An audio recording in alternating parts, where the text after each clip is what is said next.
សាយ៉ាងណាក៏មិនអូនតែពេលម៉ោងសម្រាប់នឹកណាស់លោកពុកនឹងម៉ែបងប្អូនដែលនៅស្រុកខ្មែរនឹកណាស់នឹកគ្មានពេលឡើយ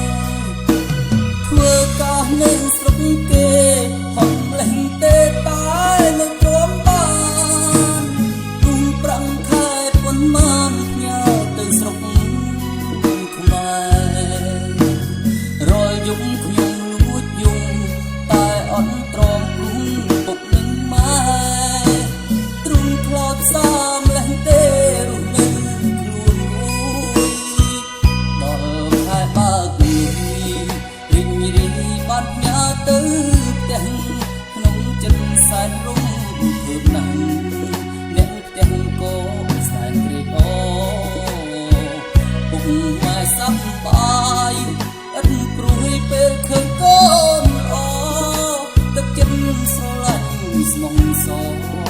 លើកូនគ្មានថ្ងៃរំលី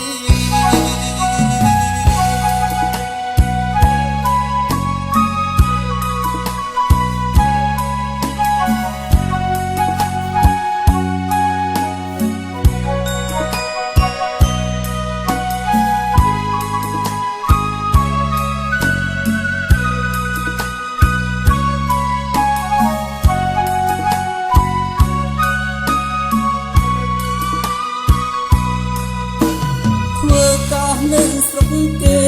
ហត់លេងទេតែនៅព្រមបានទុំប្រាំងខែប៉ុន្មានផ្ញើទៅស្រុកខ្មែររាល់យប់ខ្ញុំលួចយំតែអត់ទ្រាំគុំពុកនឹងម៉ែទ្រុំធ្លាប់សាមលេងទេរស់នៅខ្លួនមួយដល់ខែបើកលុយរីករីបានផ្ញើទៅផ្ទះក្នុងចិត្តសែនរំភើបណាស់អ្នកផ្ទះក៏សែនត្រេកអរពុកម៉ែស